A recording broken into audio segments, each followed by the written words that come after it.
Hi പ്രിയപ്പെട്ട പ്രേക്ഷകരെ, very good morning. അപ്പോൾ എല്ലാവർക്കും ഒരു നല്ല ഗംഭീരമായ കിടിലൻ ദിവസം ആശംസിക്കുകയാണ്. അപ്പോൾ നേരത്തെ പ്രജിൻ പറഞ്ഞതുപോലെ നമ്മൾ ഇപ്പോൾ നിൽക്കുന്നത് സാക്ഷാൽ കോഴിക്കോട് കടൽത്തീരത്താണ്.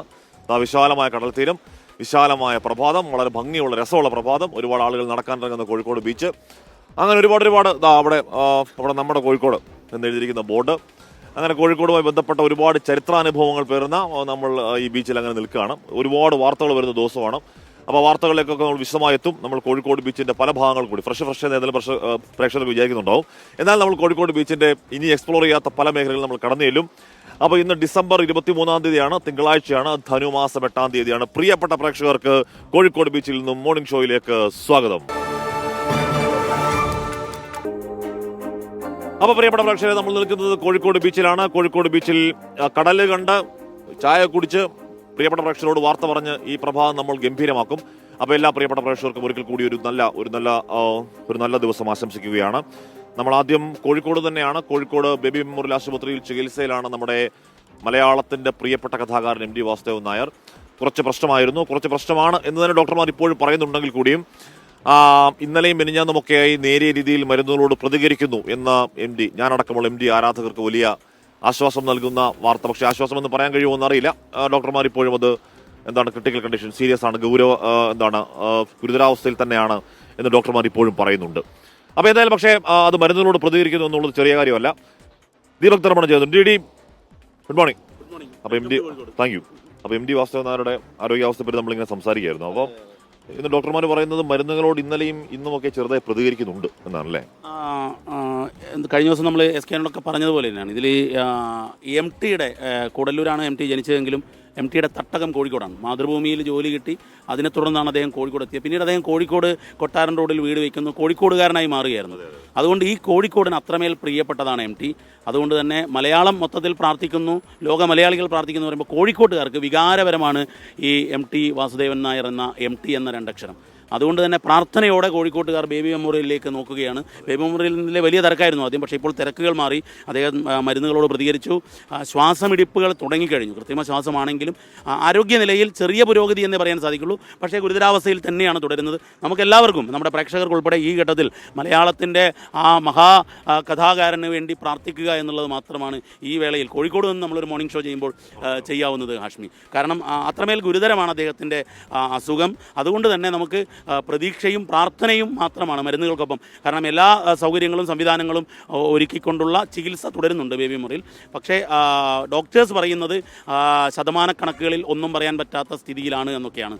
പക്ഷേ മലയാളത്തെ സ്നേഹിക്കുന്നവർ, ഭാഷയെ, സാഹിത്യത്തെ സ്നേഹിക്കുന്നവരുടെ പ്രതീക്ഷയിൽ തന്നെയാണ് ഹാഷ്മി. നമുക്കും MTക്ക് വേണ്ടി പ്രതീക്ഷയോടെ, പ്രാർത്ഥനയോടെ കാത്തിരിക്കാം. MT വാസുദേവൻ നായർ നമുക്കങ്ങനെ നമ്മുടെ ഹൃദയത്തോട് ചേർന്ന് നിൽക്കുന്ന ഒരു കഥാകാരനാണ്. അപ്പോൾ MT വാസുദേവൻ നായർ എത്രയും പെട്ടെന്ന് അദ്ദേഹം നേരത്തെ ഇത്തരത്തിൽ വല്ലാതെ ഗുരുതരാവസ്ഥയിലാവുകയും ജീവിതത്തിലെ ഗംഭീരം തിരിച്ചു വന്ന ഒരു ചരിത്രം അദ്ദേഹത്തിനുണ്ട്. അതുപോലെ ഇത്തോടെ സംഭവിക്കട്ടെ എന്ന് ആഗ്രഹിക്കുകയാണ്. നമസ്കാരം.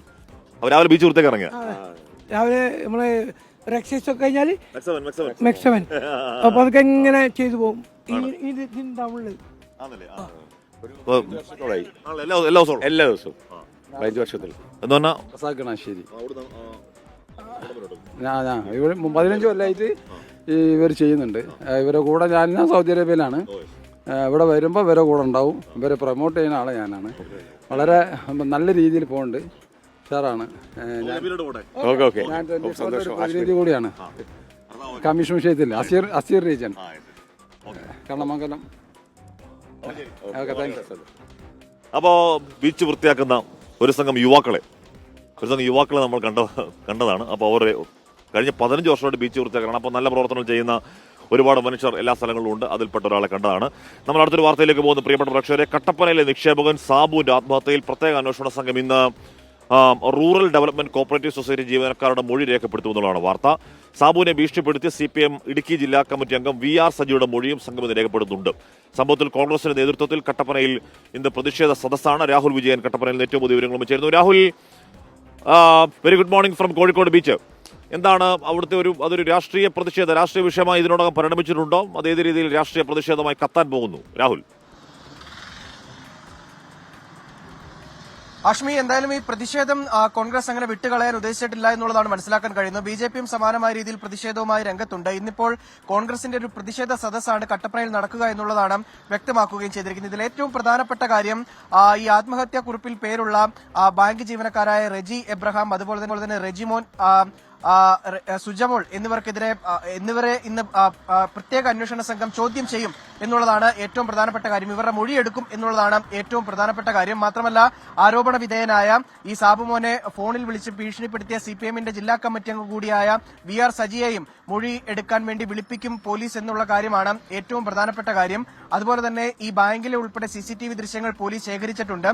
ഇതും ഈ മൊഴിയുടെയും അടിസ്ഥാനത്തിലായിരിക്കും തുടർ നടപടികൾ സ്വീകരിക്കുക എന്നുള്ളതാണ് ഏറ്റവും പ്രധാനപ്പെട്ട കാര്യം. അതിനുശേഷം മാത്രമായിരിക്കും ഈ ആത്മഹത്യ പ്രേരണ കുറ്റം ചുമത്തുന്നതടക്കമുള്ള കാര്യങ്ങളിലേക്ക് പോലീസ് പോകുക എന്നുള്ള കാര്യം കൂടി ഈ ഘട്ടത്തിൽ വ്യക്തമാകുന്നുണ്ട്.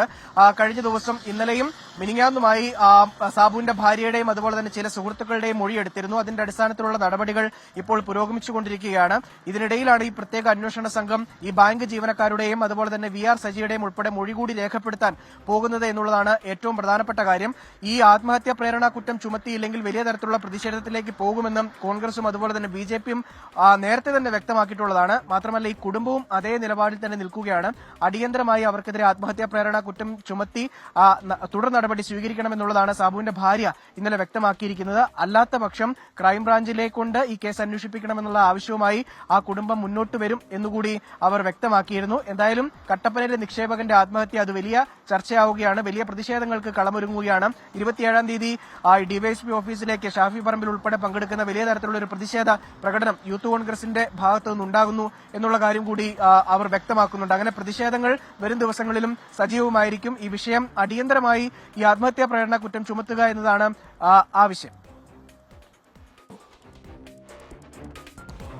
ഓക്കെ, അപ്പോ അത് അങ്ങേറ്റം ദൗർഭാഗ്യകരമായ, അങ്ങേറ്റം സങ്കടകരമായ സാഹചര്യമാണ്. ആയുഷ്കാലത്തിന് സമ്പാദ്യം ചോദിച്ചു പോയപ്പോൾ അസഭ്യം പറഞ്ഞു എന്നൊക്കെയാണ് പറയുന്നത്. പിന്നെ ചില ഫോൺ സംഭാഷണങ്ങൾ പുറത്തു വന്നു. അന്വേഷണം നടക്കട്ടെ, കുറ്റക്കാരാരാണെങ്കിലും രാഷ്ട്രീയം നോക്കാതെ ശിക്ഷ ആ കുറ്റക്കാർ കിട്ടട്ടെ. ഇതാ പ്രിയപ്പെട്ട പ്രേക്ഷകരെ, നമ്മൾ നിൽക്കുന്നത് നേരത്തെ പറഞ്ഞതുപോലെ കോഴിക്കോട് ബീച്ചിൽ ഒരുപാട് പേർ നടക്കാനൊക്കെ രാവിലെ ഇറങ്ങുന്നുണ്ട്. നമ്മുടെ മെക്സവൻ കൂട്ടായ്മയുടെ എക്സസൈസ് അവിടെ നടക്കുന്നുണ്ട്. മെക്സവൻ ഇടയ്ക്ക് വലിയ രാഷ്ട്രീയ ചർച്ചയൊക്കെ ആയതാണ്. പിന്നീട് അത് പറഞ്ഞ പി മോഹൻ അതിൽ നിന്നൊക്കെ പിന്മാറിയെങ്കിലും അപ്പോൾ എന്തായാലും വലിയ സന്തോഷകരമായ ആനന്ദദായകമായ ഒരു സുപ്രഭാതത്തിൽ നമ്മൾ കോഴിക്കോട് ബീച്ചിൽ നിൽക്കുന്നു. ഇവിടെ മുഹമ്മദ് അലി പറയുന്നു, ഹാഷ്മി കടൽ കണ്ട് നടന്നു നീങ്ങുമ്പോൾ കമന്റ് കണ്ടിൽ നടിക്കരുത്. ഇല്ല, കടൽ കണ്ടാലും കമന്റ് ഉറപ്പായും വായിക്കും. വസ്തുകുമാരി പാല് വാങ്ങി വേഗം വരട്ടെ, ഓടിവാ, ഓടിപ്പോയി പാല് വാങ്ങിട്ട് ഓടിവാ. മിനി ബാബു, ഹാഷ്മി ഞങ്ങളുടെ കോഴിക്കോടില്ല, പക്ഷേ കമന്റ് ബോക്സിലുണ്ട്, ഞങ്ങളെ കൂടി മൈൻഡ് ചെയ്യണേ. Advance happy Christmas Hashmi. എല്ലാവർക്കും, എല്ലാ പ്രിയപ്പെട്ട പ്രേക്ഷകർക്കും ഒരു നല്ല ക്രിസ്മസ് നേരത്തെ നേരുകയാണ്.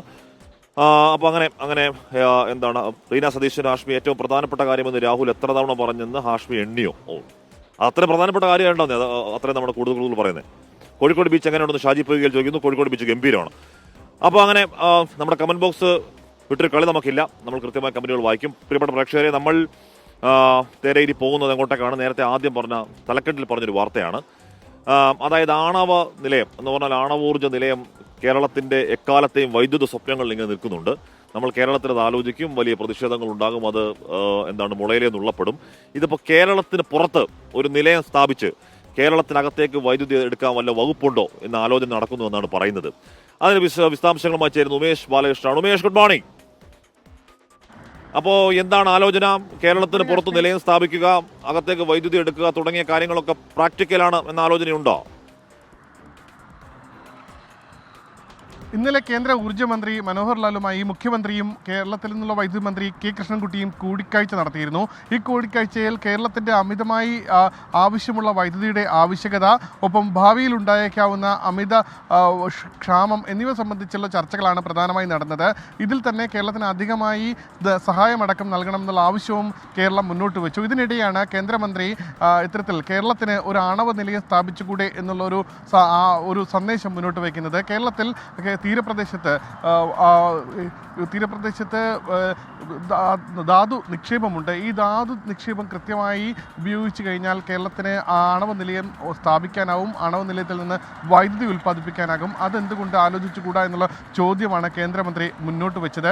അതേസമയം കേരളത്തിൽ സാമൂഹ്യ പിന്തുണയില്ലാതെ ഇത്തരത്തിൽ ആണവ നിലയം സ്ഥാപിക്കാൻ കഴിയില്ല. കേരളത്തിലെ ജനങ്ങളുടെ പിന്തുണ വേണം. അതുകൊണ്ട് തന്നെ അതില്ലാതെ അതേക്കുറിച്ച് ചിന്തിക്കാനാകില്ല എന്നുള്ള മറുപടിയാണ് വൈദ്യുതി മന്ത്രി കെ കൃഷ്ണൻകുട്ടി നൽകിയത്.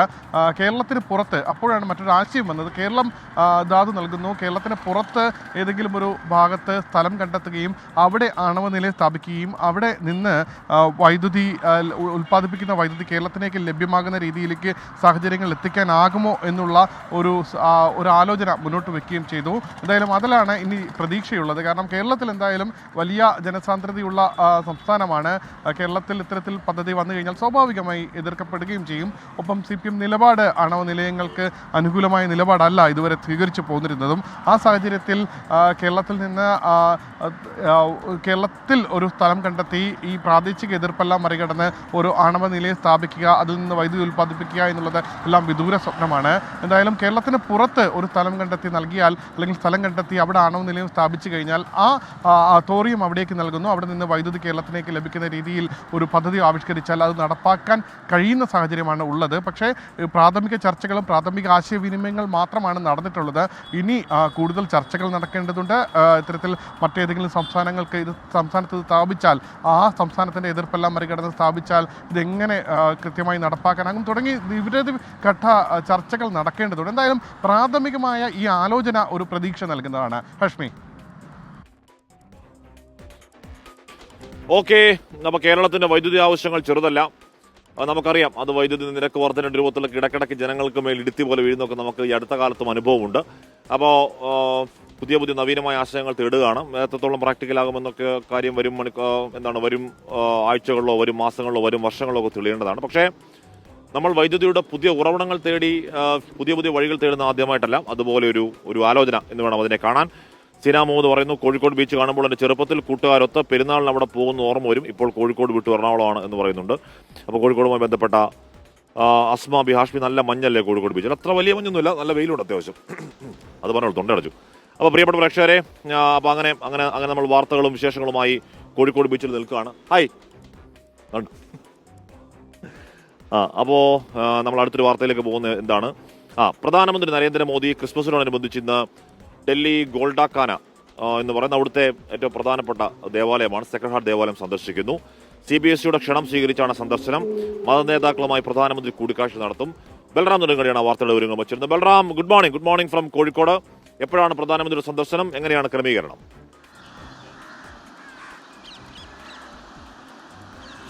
Very good morning Hashmi. പ്രധാനമന്ത്രി വൈകിട്ട് 6 മണിക്കാണ് ഡൽഹി സേക്രഡ് ഹാർട്ട് ദേവാലയം സന്ദർശിക്കുന്നത്. ഗോൾഡഗാന സേക്രഡ് ഹാർട്ട് ദേവാലയം എന്നുള്ളത് ഡൽഹിയിലെ ഏറ്റവും പ്രധാനപ്പെട്ട ഒട്ടേറെ പ്രമുഖർ സന്ദർശിച്ച ഒരു ദേവാലയമാണ്. പ്രധാനമന്ത്രിയെ വരവേൽക്കുന്നതിനായി ഈ ദേവാലയം ഒരുങ്ങിക്കഴിഞ്ഞിരിക്കുന്നു. എല്ലാ ഒരുക്കങ്ങളും അതിനായി നടത്തി കഴിഞ്ഞിട്ടുണ്ട്. ദേവാലയത്തിൽ പ്രാഥമികമായ സുരക്ഷാ പരിശോധനകളെല്ലാം തന്നെ കഴിഞ്ഞ ദിവസം പൂർത്തിയായിരുന്നു. ഈ കഴിഞ്ഞ 2022 ഈസ്റ്റർ ദിനത്തിലും പ്രധാനമന്ത്രി ഈ ദേവാലയം സന്ദർശിക്കുകയും ഇവിടെ ഒരു ദേവദാരു വൃക്ഷം നടുകയും ചെയ്തിരുന്നു. തുടർന്ന് ഇവിടെ കൂടിയിരുന്ന മറ്റ് ആളുകളെയെല്ലാം അഭിസംബോധന ചെയ്ത ശേഷമാണ് പ്രധാനമന്ത്രി അന്ന് മടങ്ങിയത്. ഇത്തവണയും പ്രധാനമന്ത്രി ഇവിടെ എത്തുന്നത് CBCIയുടെ പ്രത്യേക ക്ഷണം സ്വീകരിച്ചുകൊണ്ടാണ്. ക്രിസ്മസ് ആഘോഷങ്ങളുടെ ഭാഗമായുള്ള പ്രത്യേക ക്ഷണം സ്വീകരിച്ച് ഇവിടെ എത്തുന്ന പ്രധാനമന്ത്രി CBCI ഭാരവാഹികൾ അടക്കമുള്ളവർ കൂടാതെ മറ്റ് മത അധ്യക്ഷന്മാരുമായി മറ്റും അദ്ദേഹം സംസാരിക്കും എന്നാണ് അറിയാൻ കഴിയുന്നത്. ഒട്ടേറെ പ്രമുഖർ സന്ദർശിച്ച ഒരു ദേവാലയം കൂടിയാണ് ഈ സേക്രഡ് ഹാർട്ട് ദേവാലയം എന്നുള്ളത്. ജോൺ പോൾ രണ്ടാമൻ മാർപ്പാപ്പ സന്ദർശനം നടത്തിയിട്ടുണ്ട്. അദ്ദേഹം ആ സന്ദർശനം നടത്തിയ ഘട്ടത്തിൽ ഇവിടെ ഒരു ദേവദാരു വൃക്ഷം നട്ടിരുന്നു. കൂടാതെ മുൻ രാഷ്ട്രപതി രാംനാഥ് കോവിന്ദ്, പ്രധാനമന്ത്രിമാരായിരുന്ന ഘട്ടത്തിൽ ഇന്ദിരാഗാന്ധി, രാജീവ് ഗാന്ധി അടക്കമുള്ളവർ സന്ദർശനം നടത്തിയ ഒരു ദേവാലയമാണ് ഈ സേക്രഡ് ഹാർട്ട് ദേവാലയം എന്നുള്ളത്. പ്രധാനമന്ത്രി ഈസ്റ്റർ ദിനത്തിൽ സന്ദർശിച്ച ഘട്ടത്തിൽ അദ്ദേഹം നട്ട ദേവദാരു വൃക്ഷം ഈ പുൽക്കൂടിൻ്റെ പുറകിലായിരുന്നു അന്ന് അദ്ദേഹം ഈ ദേവദാരു വൃക്ഷം നട്ടിരുന്നത്. ക്രിസ്ത്യൻ വിഭാഗത്തോട് അടുക്കുന്നതിനായുള്ള നീക്കം BJP നടത്തുന്നതിനിടെയാണ് ഈ സന്ദർശനമെങ്കിലും ഇത്തവണ CBCI തന്നെ ക്ഷണിച്ചതനുസരിച്ചാണ് അദ്ദേഹത്തിന്റെ സന്ദർശനം എന്നുള്ളത് പ്രധാനപ്പെട്ടതാണ്. കഴിഞ്ഞ ആഴ്ച കേന്ദ്രമന്ത്രി ജോർജ് കുര്യന്റെ വസതിയിൽ വിളിച്ച ഈ ക്രിസ്മസ് ആഘോഷ ചടങ്ങിലും പ്രധാനമന്ത്രി പങ്കെടുത്തിരുന്നു. ഒട്ടേറെ മത നേതാക്കൾ, ക്രിസ്ത്യൻ സഭാ അധ്യക്ഷന്മാർ ആ ചടങ്ങിൽ പങ്കെടുത്തിരുന്നു. ഇന്ന് പ്രധാനമന്ത്രിയുടെ സന്ദർശനം അപ്പോൾ പ്രധാനമന്ത്രി കഴിഞ്ഞ തവണ പോയതാണ് അപ്പോൾ പോരുന്നതാണ്. ഓക്കെ, അപ്പോൾ പോരുന്നതാണ്. അപ്പം ഇക്കുറി പ്രധാനമന്ത്രി നരേന്ദ്രമോദി അങ്ങോട്ടേക്ക് പോവുകയാണ്. അപ്പോൾ ആഘോഷങ്ങൾ എല്ലായിടത്തും തുടങ്ങുകയാണ്. ആഘോഷങ്ങൾ മാത്രമാണെന്നറിയില്ല, ഉണ്ടല്ലോ ചെറിയ എന്താണ് ഈ പറയുന്ന രീതിയിലുള്ള നമ്മുടെ നേരത്തെയുള്ള സ്നേഹ സന്ദേശയാത്ര, അല്ലെങ്കിൽ ക്രൈസ്തവ ദേവാലയങ്ങൾ പോകുന്ന BJPയുടെ പൊളിറ്റിക്കൽ പരിപാടിയൊക്കെ ഉണ്ട്. ആ കൂട്ടത്തിലൊക്കെ ഉണ്ട്. അതിന്റെ ഭാഗമായുള്ള പ്രധാനമന്ത്രി അത് വേറെയാണ്. അപ്പോൾ നമ്മൾ കോഴിക്കോട് ബീച്ചിലാണ് പോകുന്നത്. കോഴിക്കോട് ബീച്ചിലാണ് ഇരിക്കുന്നത്. നടക്കാറിയാണോ? പേരെങ്ങനെ? കബീർ. എല്ലാ ദിവസവും നടക്കും? ചില ദിവസം വരാറുണ്ട്. വീട് കോഴിക്കോടാണ്? മലപ്പുറത്തെ വീട്. ടാക്സിയിലാണ്. ഇവിടെ ടാക്സിയിൽ വന്നത്. പേരെന്താ? എൻ്റെ പേര് ഷിഹാബ്. എവിടുന്നാ? കൊണ്ടോട്ടി. രാവിലെ നടക്കാൻ വേണ്ടി ഇറങ്ങി? ഇടക്കിടക്കേ ഉള്ളൂ.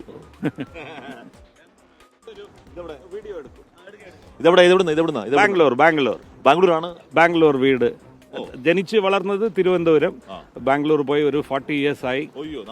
40 വർഷമായിട്ട് പ്രവാസി മലയാളി എന്നൊന്നും പറയാനില്ല. ബാംഗ്ലൂരാണ് പ്രവാസം. ജീവിക്കാൻ അവിടെ ഒരു മാർഗം കിട്ടി, അങ്ങനെ അവിടെ ജീവിക്കുന്നു. ബാംഗ്ലൂർ ജീവിക്കാനുള്ള മാർഗം എന്താ? ബാംഗ്ലൂരിൽ നല്ല ഓപ്പർച്യൂണിറ്റീസ് ഉണ്ട് ജോലിക്ക്, വളരാനും ഒരുപാട് ഓപ്പർച്യൂണിറ്റീസ്. ഞാനൊരു മാനേജ്മെന്റ് കൺസൾട്ടൻ്റ് ആണ്. അപ്പോൾ അവിടെ ഒരുപാട് ഓപ്പർച്യൂണിറ്റീസ്, അങ്ങനെ അവിടെ ഫാമിലി ആയിട്ട് സെറ്റിൽഡ് ആണ്. അതിനൊക്കെ നല്ലത് കോഴിക്കോടാണോ? കേരളം എന്നും മനോഹരമായ കേരളമാണ് എൻ്റെ കേരളം. എല്ലാ രാജ്യത്തിൻ്റെ ഓരോ ഭാഗങ്ങളും അതിൻ്റേതായ അതിൻ്റേതായ ബ്യൂട്ടി ഉണ്ട്. അതിനെ എൻജോയ് ചെയ്യുക. രാവിലെ വെറുതെ ബീച്ച് കാണാൻ, നടക്കാൻ, അമ്പലത്തിൽ പോകണം, അതൊക്കെയാണ് പരിപാടികൾ. Thank you. അപ്പോൾ പ്രിയപ്പെട്ട പ്രേക്ഷകരെ, അപ്പോൾ അങ്ങനെ കുറേയധികം ആളുകൾ ഇവിടെ വരുന്നുണ്ട്. അവിടെ ബീച്ച് ക്ലീനിങ് നടക്കുന്നുണ്ട്. അവിടെ ഓരോരോ വ്യായാമ മുറകളെല്ലാം നടക്കുന്നുണ്ട്. എന്ന് പറഞ്ഞാൽ ഏറ്റവും സജീവമായി കേരളത്തിൽ എനിക്കൊന്ന് ഏറ്റവും ആക്റ്റീവ് ബീച്ചുകളിൽ ഒന്നേതെന്ന് ചോദിച്ചാൽ പക്ഷേ അത് കോഴിക്കോട് ബീച്ചായിരിക്കും. രാവിലെ തന്നെ പ്രഭാതത്തിൻ്റെതായ എല്ലാവിധ സജീവതയും എല്ലാവിധ ഊർജ്ജവും നമുക്ക് ഈ കോഴിക്കോട് ബീച്ചിൽ പ്രകടമായി കാണുകയും ചെയ്യാം. അപ്പോൾ നമ്മൾ അടുത്തൊരു വാർത്തയിലേക്ക് നേരെ പോകുന്നത് എങ്ങോട്ടേക്കാണ്? തിരുനെൽവേലിയിൽ ഒരു പണി കിട്ടിയ കാര്യം നമുക്കറിയാം. കേരളത്തിൻ്റെ ആശുപത്രി മാലിന്യങ്ങൾ കൊണ്ട് അവിടെ തള്ളി ചടപടയും നടപടി ഉണ്ടായി. അവിടുന്ന് വലിയ പ്രതിഷേധം ഉണ്ടായി. ഇവിടുന്ന് അങ്ങോട്ട് വാഹനങ്ങൾ പോയി ആ വേസ്റ്റ് മൊത്തം തിരികെ, അവിടെ കൊണ്ടിട്ട വേസ്റ്റ് മൊത്തം തിരികെ എടുത്തുകൊണ്ട് വരേണ്ട അവസ്ഥയുണ്ടായി. അതിൻ്റെ പേരിൽ നടപടിയൊക്കെ ഉദ്യോഗസ്ഥർക്കെതിരെ എടുത്തു എന്നൊക്കെ പറഞ്ഞാൽ പോലും അതുണ്ടാക്കുന്ന നാണക്കേട് ചെറുതല്ല. ഇനി അത് അത്തരത്തിലൊരു സംഭവം ആവർത്തിക്കാതിരിക്കാൻ നമ്മളൊരു സമൂഹം എന്ന നിലയ്ക്ക് തന്നെ ശ്രമിക്കേണ്ടതിൻ്റെ ആവശ്യകതയാണ്. കഴിഞ്ഞ 2 ദിവസം നമ്മൾ തിരുനെൽവേലിയിൽ അവിടുന്ന് ചെറിയ സത്യം പറഞ്ഞാൽ നാണക്കേടല്ലേ, ആലോചിച്ച് നോക്കി. നമ്മുടെ വേസ്റ്റ് കൊണ്ട് നമ്മൾ അവിടെ കൊണ്ട് തള്ളുക, അവർ പിടിച്ചു കഴിയുമ്പോഴത്തേക്ക് നമ്മൾ കുറേ വണ്ടിയൊക്കെ ആയിട്ട് പോയിട്ട്, കുറേ ടിപ്പറും കുറേ JCB ഒക്കെ ആയിട്ട് പോയിട്ട് അതൊക്കെ വാരി തിരിച്ച് നമ്മുടെ നാട്ടിൽ തന്നെ കൊണ്ടുവരിക എന്ന് പറയുന്നത് നാണക്കേട് കൂടിയാണ് കേട്ടോ അത്. അപ്പോൾ അതിൻ്റെ MG പ്രതീക്ഷ വാർത്തയുടെ വിവരങ്ങളുമായി ചേരുന്നുണ്ട്. പ്രതീക്ഷ, ഗുഡ് മോർണിംഗ്. അപ്പോൾ തമിഴ്നാട്ടിൽ ഉറപ്പായും കടുത്ത പ്രതിഷേധമൊക്കെ ഒഫീഷ്യലി തന്നെ അറിയിച്ചിട്ടുണ്ടാകണം. ഇനി ഇത്തരം സംഭവങ്ങൾ ആവർത്തിക്കരുത് എന്ന ഒരു താക്കീതിന്റെ സ്വഭാവത്തിലെ സ്വരം ആ സംസ്ഥാനത്തിന്റെ ഭാഗത്തുനിന്നുണ്ടോ പ്രതീക്ഷ? ഹാഷ്മി, തീർച്ചയായും. കാരണം സംസ്ഥാനത്തെ സംബന്ധിച്ച് അത്യന്തം നാണക്കേടുണ്ടാക്കിയ സംഭവം തന്നെയാണ് ഈ കേരളത്തിലെ ആശുപത്രി മാലിന്യങ്ങൾ തമിഴ്നാട് തിരുനെൽവേലിയിൽ കൊണ്ട് നിക്ഷേപിച്ചത്. ഇതിൽ ശക്തമായൊരു നടപടിയിലേക്ക് സംസ്ഥാന സർക്കാർ കടന്നു എന്നതാണ് ഏറ്റവും പ്രധാനപ്പെട്ട കാര്യം. ഇന്ന് ഈ മാലിന്യ നീക്കം ഇന്നും തുടരുമെന്നതാണ് മറ്റൊരു പ്രധാനപ്പെട്ട കാര്യം. കാരണം ഇന്നലെ 18 ലോഡ് മാലിന്യമാണ് തിരുനെൽവേലിയിൽ നിന്ന് നീക്കം ചെയ്തത്. ഇനി 4 ലോഡ് മാലിന്യം കൂടി അവശേഷിക്കുന്നു എന്നതാണ് തമിഴ്നാടും കേരളവും അറിയിക്കുന്ന കാര്യം. ഈ കുണ്ടാനഗർ, പളവൂർ എന്നീ ഗ്രാമങ്ങളിൽ നിന്നാണ് മാലിന്യം ഇനി നീക്കം ചെയ്യാനുള്ളത്. 4 ലോഡ് മാലിന്യം കൂടി മാറ്റുന്നതോടുകൂടി തന്നെ പൂർണ്ണമായും മാലിന്യ നീക്കം പൂർത്തിയാകും. 70 അംഗ ഉദ്യോഗസ്ഥർ 5 സംഘങ്ങളായി തിരിഞ്ഞായിരുന്നു ഈ മാലിന്യ നീക്കം നടത്തിയത്. ഇന്ന് ഉച്ചയോടുകൂടി തന്നെ ഇത് പൂർണ്ണമായും പൂർത്തിയാകും. കാരണം ഹരിത ട്രൈബ്യൂണൽ നൽകിയ സമയപരിധി ഇന്നലെ അവസാനിച്ചിരുന്നു. ഈ കേസ് ഹരിത ട്രൈബ്യൂണൽ ഇന്നും പരിഗണിക്കുന്നുണ്ട്. അതുകൊണ്ട് തന്നെയാണ് സംസ്ഥാന സർക്കാരിൻ്റെ ഭാഗത്ത് നിന്ന് വളരെ പെട്ടെന്ന് തന്നെ ഒരു നടപടികളിലേക്ക് കടന്നിട്ടുള്ളത്. ഇനി ഇത്തരം സംഭവങ്ങൾ ആവർത്തിക്കില്ല എന്ന് തമിഴ്നാട് സർക്കാരിന് സംസ്ഥാന സർക്കാർ ഉറപ്പ് നൽകിയിട്ടുണ്ട്. ഒപ്പം ഇതിൽ വീഴ്ച വരുത്തിയവർക്കെതിരെ ശക്തമായ നടപടി ഉണ്ടാകുമെന്ന ഉറപ്പ് കൂടി സംസ്ഥാനം നൽകുന്നുണ്ട്. ഇന്നലെ 3 പേരെ കൂടി പോലീസ് അറസ്റ്റ് ചെയ്തിരുന്നു. അതാ ഒരു മലയാളി ഉൾപ്പെടെയാണ്. ആദ്യമായാണ് ഒരു മലയാളി ഈ വിഷയവുമായി ബന്ധപ്പെട്ട് അറസ്റ്റിലാകുന്നത്. അതാ ഈ കരാറെടുത്ത സ്വകാര്യ കമ്പനിയുടെ സൂപ്പർവൈസറാണ് ഇന്നലെ അറസ്റ്റിലായത്. ഒപ്പം ഈ കമ്പനിക്കെതിരെയും നടപടി കടുപ്പിക്കാൻ തന്നെയാണ് സംസ്ഥാന സർക്കാരിൻ്റെ തീരുമാനം. ഈ RCCയുമായുള്ള കരാർ റദ്ദാക്കാൻ ഏകദേശം തീരുമാനമായിട്ടുണ്ട്. ഒപ്പം തിരുവനന്തപുരം കോർപ്പറേഷനിലെയും വലിയൊരു ശതമാനം മാലിന്യ നീക്കം ഈ കരാറെടുത്ത സനേജ് ഇക്കോ പ്രൈവറ്റ് ലിമിറ്റഡ് കമ്പനിക്കാണ്. ഈ കമ്പനിക്ക് തിരുവനന്തപുരം കോർപ്പറേഷനും നോട്ടീസ് നൽകിയിട്ടുണ്ട്. അങ്ങനെ വലിയ നടപടികളിലേക്ക് സംസ്ഥാന സർക്കാർ കടക്കുന്നു. അല്പസമയത്തിനകം തന്നെ ഈ മാലിന്യ നീക്കം ഇന്ന് തിരുനെൽവേലിയിൽ പുനരാരംഭിക്കുകയും ചെയ്യും. ഹാഷ്മി. ഓക്കെ, MG പ്രതീക്ഷയാണ് ആ വാർത്തയുടെ വിവരങ്ങൾ നൽകിയത്. ജയൻ നായർ പറയുന്നുണ്ട് ഹാഷ്മി ഇത് നാണക്കേടല്ല അടിയൊളിത്തരം തല്ലിയൊളിത്തരം പറയുന്നുണ്ട്. ചെറുതിൽ വേണമെങ്കിൽ അങ്ങനെ പറയാം കേട്ടോ.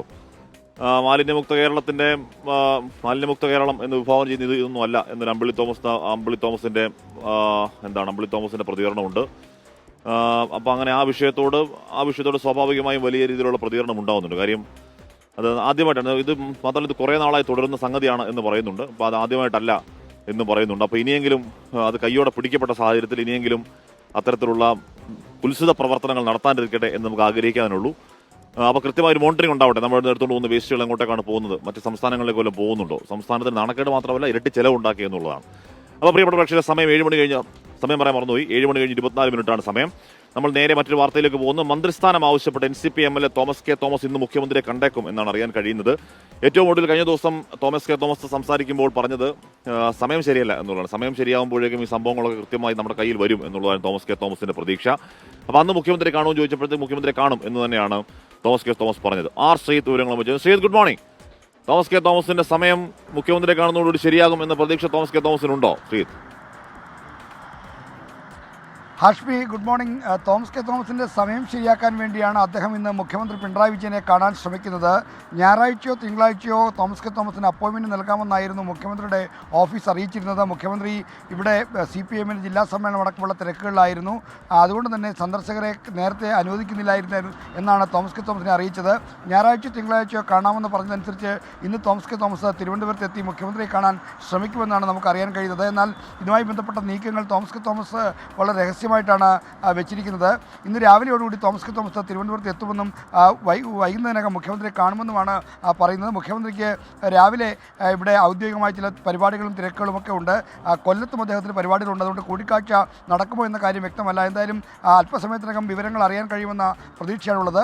മന്ത്രിസ്ഥാനത്തേക്കുള്ള തടസ്സങ്ങൾ മാറ്റിക്കിട്ടാൻ വേണ്ടിയാണ് ഈ സർക്കാരിനെ നയിക്കുന്ന മുഖ്യമന്ത്രിയെ കാണുന്നത്. നേരത്തെ ഈ തോമസ് കെ തോമസിനെതിരെ ഉയർന്ന കൂറുമാറ്റത്തിന് കോഴ നൽകിയെന്ന ആരോപണത്തിൽ ഈ അദ്ദേഹത്തെ കുറ്റമുക്തരാക്കിയുള്ള റിപ്പോർട്ട് മുഖ്യമന്ത്രിക്ക് NCP ആഭ്യന്തര സമിതി സമർപ്പിച്ചിട്ടുണ്ട്. ഈ റിപ്പോർട്ടിൻ്റെ അടിസ്ഥാനത്തിൽ മുഖ്യമന്ത്രി കനിയും അദ്ദേഹത്തിൻ്റെ സമയം മാറ്റാനുള്ള ഇടപെടൽ നടത്തും എന്ന പ്രതീക്ഷയിലാണ് തോമസ് കെ തോമസ് ഉള്ളത്.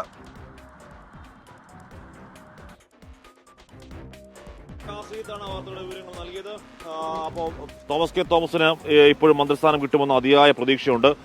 ആ പ്രതീക്ഷ അദ്ദേഹം മറച്ചു വെച്ചിട്ടുമില്ല. ആ പ്രതീക്ഷ അദ്ദേഹം കൃത്യമായി തന്നെ നമ്മുടെ സമയമാകുമ്പോഴേക്കും മന്ത്രിസ്ഥാനം വരാനുള്ളത് വരും എന്ന് തോമസ് കെ തോമസ് ഒക്കെ പറഞ്ഞിട്ടുണ്ട്. അപ്പോൾ നമുക്ക് നോക്കാം. രാഷ്ട്രീയമാണ്, ഓരോരുത്തരുടെ സമയം മാറുന്നതും തിരിയുന്നതും ഒക്കെ പെട്ടെന്ന് തന്നെ നമ്മുടെ കൺമുന്നിൽ തന്നെ സാധ്യമായിട്ടുള്ള കാര്യമാണ്, അല്ലെങ്കിൽ നമ്മൾ കൺമുന്നിൽ കണ്ട കാര്യമാണ്. ഹാഷ്മി, നമ്മുടെ വയനാട്ടുകാർക്ക് മെഡിക്കൽ കോളേജ് എത്രയും പെട്ടെന്ന് സാക്ഷാത്കരിക്കാമെന്ന് പറയാമോ എന്ന് ആരിഫ് MB. നമ്മൾ കൃത്യമായി തന്നെ നമ്മുടെ നിലപാട് നമ്മൾ പ്രഖ്യാപിച്ചതാണ്. വയനാട്ടിൽ ഒരു മെഡിക്കൽ കോളേജ് വേണം. അതിനുവേണ്ടിയുള്ള എല്ലാ സഹായങ്ങളും നമ്മൾ വാഗ്ദാനം ചെയ്തതാണ്. അതിനുവേണ്ടിയുള്ള രാഷ്ട്രീയ സമ്മർദ്ദം അവിടെ ചെലുത്തണം എന്ന് നമ്മൾ പ്രിയങ്ക ഗാന്ധി അങ്ങോട്ടേക്ക് പോയപ്പോഴൊക്കെ നമ്മൾ ആവശ്യപ്പെട്ടതുമാണ്. അപ്പോൾ എന്തായാലും നമ്മൾ ആ ആവശ്യത്തിന് പിന്നാലെയുണ്ട്. മാത്രമല്ല വയനാട് നമ്മുടെ ഒരു വേദനയും വികാരവും ഒക്കെയാണ്. നമ്മൾ ഇന്നലെ പോകുമ്പോഴേക്കും വലിയ സങ്കടങ്ങൾ കണ്ടുവരുവാണ്. ഇവിടെ കോഴിക്കോട് ബീച്ചിൽ ഒരുപാട് പേർ നടക്കാൻ പോകുന്നത് നമ്മൾ വന്നപ്പോൾ മുതൽ തന്നെ കാണുന്നതാണ്. ഇവിടെ അരുൺജി മുട്ടണ പറയുന്നുണ്ട്. Hashmi bro, good morning. Good morning.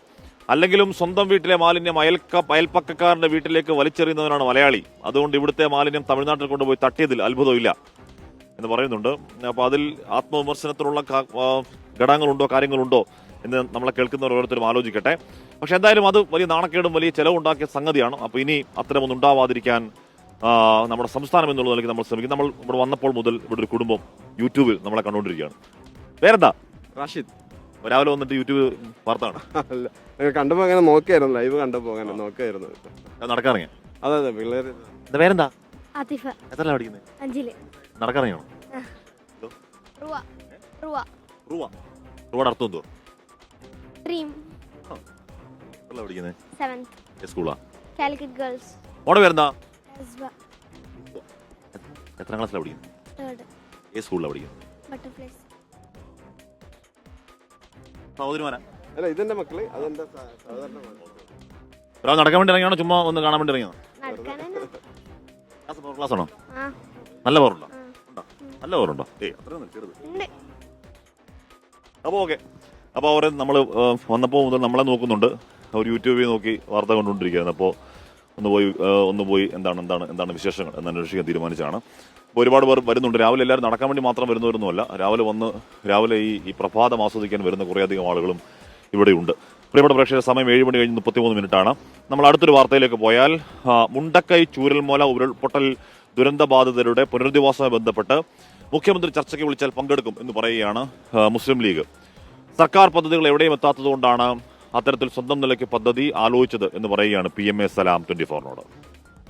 ഇനിയിപ്പോ ഇന്ന് മന്ത്രിസഭ തീരുമാനിക്കുകയും അവർക്ക് കൃത്യമായ ഒരു നിലപാട് വ്യക്തമായി ഞങ്ങളോട് പറയാനുണ്ടെങ്കിൽ ഞങ്ങൾ അത് വയ്ക്കാൻ തയ്യാറാണ്. പക്ഷെ മുഖ്യമന്ത്രിയുടെ സംസാരത്തിൽ, മുഖ്യമന്ത്രി സംസാരിക്കുമെന്ന് പറഞ്ഞ വിഷബോധർക്കാണ്. പക്ഷെ മുഖ്യമന്ത്രിയുടെ സംസാരത്തിൽ ഒരു വ്യക്തതയും കൃത്യതയും ഉണ്ടെങ്കിൽ ഇനിയും അനിശ്ചിതമായി നീളില്ല എന്ന് ആ സംസാരത്തിലൂടെ ഞങ്ങൾക്ക് ബോധ്യപ്പെട്ടാൽ ഞങ്ങൾ ഗവൺമെന്റിനെ കൂടെ നിന്നോളാം.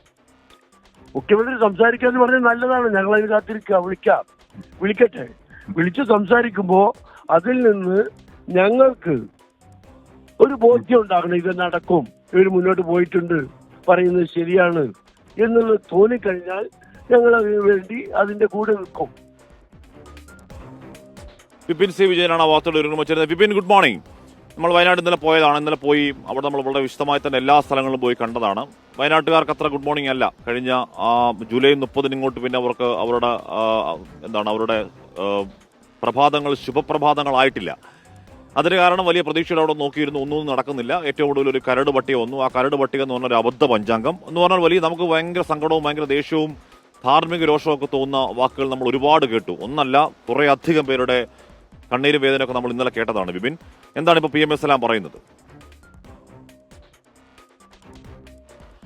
Good morning Ashmi. ഇപ്പോൾ ഈ മുണ്ടക്കൈ ചൂരൽമല പുനരധിവാസവുമായി ബന്ധപ്പെട്ട് അത് കുറച്ച് വേഗത്തിലാക്കാനുള്ള ചില നടപടികളൊക്കെ ഇന്നലെ സർക്കാരിന്റെ ഭാഗത്തു നിന്ന് പറയുകയുണ്ടായി. അപ്പോൾ അതിൽ ഏറ്റവും പ്രധാനപ്പെട്ടത് ഇതിന്റെ ഒരു സ്പോൺസർമാരായ, അതായത് വീടുകൾ വാഗ്ദാനം ചെയ്തവരുമായി മുഖ്യമന്ത്രി നേരിട്ട് സംസാരിക്കും. അങ്ങനെ ടൗൺഷിപ്പ് ഒറ്റഘട്ടമായിട്ട് ഉണ്ടാക്കാനാണ് ഉദ്ദേശിക്കുന്നത്. ഒപ്പം തന്നെ അതിൽ 50 വീടുകൾക്ക് മുകളിൽ പറഞ്ഞിരിക്കുന്നവരൊക്കെ ഒരു പ്രധാന സ്പോൺസർമാരായി കണക്കാക്കുമെന്നുള്ളതാണ്. അങ്ങനെയാണെങ്കിൽ മുസ്ലിം ലീഗ് 100 വീടുകളാണ് പറഞ്ഞിരുന്നത്. പക്ഷേ ഈ സർക്കാരിന്റെ നടപടികൾ ഇങ്ങനെ അനന്തമായിട്ട് നീളുന്നു. എവിടെയാണ് സ്ഥലം എന്ന് പോലും കണ്ടെത്താൻ സാധിക്കാത്ത, അല്ലെങ്കിൽ ആ വിവരങ്ങളൊന്നും തന്നെ പുറത്തു വരാത്ത ഒരു സാഹചര്യത്തിൽ മുസ്ലിം ലീഗ് സ്വന്തം നിലയ്ക്ക് തന്നെ ആ സ്ഥലം കണ്ടെത്താനും ഒപ്പം തന്നെ വീടുകൾ വെച്ചു കൊടുക്കാനുമുള്ള ഒരു തീരുമാനമെടുക്കുകയല്ല, അതുമായി മുന്നോട്ട് പോവുകയും ഏറെക്കുറെ സ്ഥലം കണ്ടെത്തുകയൊക്കെ ചെയ്തിരുന്നു. ഈ സമയത്താണ് ഇപ്പോൾ ഈ വീടുകൾ സ്പോൺസർ ചെയ്തവരെ നേരിട്ട് സംസാരിക്കുമെന്നുള്ളത് മുഖ്യമന്ത്രി തന്നെ പറഞ്ഞിട്ടുള്ളത്. ആ ഒരു ഘട്ടത്തിലാണ് അങ്ങനെ ഒരു ചർച്ചയ്ക്ക് വിളിക്കുകയാണെങ്കിൽ അതിന് ഇപ്പോൾ മുസ്ലിം ലീഗ് തയ്യാറാണ്, അങ്ങനെ ഒരു ചർച്ചയ്ക്ക് തയ്യാറാണ് എന്നുള്ളത് അറിയിച്ചിരിക്കുന്നത്. അത് പക്ഷേ അതിനൊരു കൃത്യതയും വ്യക്തതയും ഒക്കെ വേണം. കാരണം എപ്പോഴെങ്കിലും വെക്കാമെന്നുള്ള ഒരു സമയബന്ധിതമായി എന്ന് ഈ ടൗൺഷിപ്പ് സാധ്യമാകും എന്നുള്ളത് ബോധ്യപ്പെടുകയാണെങ്കിൽ സർക്കാരിനൊപ്പം നിൽക്കാൻ തയ്യാറാണ്. അങ്ങനെയാണെങ്കിൽ ഈ സ്ഥലം കണ്ടെത്തി വീട് വെക്കുക എന്നുള്ളതിൽ നിന്ന് മാറി 100 വീടുകൾ വെച്ചു കൊടുക്കുക എന്നുള്ളതിലേക്ക് മുസ്ലിം ലീഗ് മാറും എന്നുള്ളത് തന്നെയാണ് ഇപ്പോൾ PMA സലാം വ്യക്തമാക്കുന്നത്. അതിനുവേണ്ടിയിട്ടുള്ള പണമാണ് മുസ്ലിം ലീഗ് പിരിച്ചിട്ടുള്ളത്. അപ്പോൾ അനന്തമായി അത് നീട്ടിക്കൊണ്ടു പോകാൻ പറ്റില്ല. ലീഗിനെ വിശ്വസിച്ച് ജനങ്ങൾ ഏൽപ്പിച്ച പണമാണ്. അതുകൊണ്ട് അതിൻ്റെ ഒരു ബാധ്യതയുണ്ട്. അത് എത്രയും വേഗം തീർപ്പാക്കുന്നതിന് വേണ്ടി സർക്കാർ ഇല്ല എന്നുണ്ടെങ്കിൽ ആ രീതിക്ക് തന്നെ മുന്നോട്ട് പോകാനുള്ള തീരുമാനമെടുക്കുകയും അങ്ങനെ ചെയ്യുകയായിരുന്നു. അപ്പോഴാണ് സർക്കാരിന്റെ ഈ പുതിയ നീക്കം വന്നിരിക്കുന്നത്. അതിനോടൊരു പോസിറ്റീവ് സമീപനം മുസ്ലിം ലീഗിന്റെ ഭാഗത്ത് ഉണ്ടാകുന്നു എന്നുള്ളതാണ് ശ്രദ്ധേയമായിട്ടുള്ള കാര്യം. അഷ്മി. ഓക്കെ വിപിൻ സി വിജയൻ, എന്തായാലും അത് ആ ദുരന്തബാധിതർക്ക് വേണ്ടി പിരിച്ച പണമാണ്. അപ്പോൾ അത് അവർക്ക് വേണ്ടി തന്നെ ചെലവാക്കുക. അത് അങ്ങനെ ആയിരിക്കുമല്ലോ ഏത് രാഷ്ട്രീയ പാർട്ടി ഉദ്ദേശിക്കുക. കാര്യം അത് പറയാൻ കാരണം എന്ന് പറഞ്ഞാൽ എന്ത് കിട്ടിയാലും അവർക്ക് വലിയ സഹായമാണ്. കാര്യം അത്രത്തോളം സങ്കടത്തിൽ കഴിയുന്ന കുറേ മനുഷ്യർ നമ്മൾ ഇന്നലെയും കണ്ടു.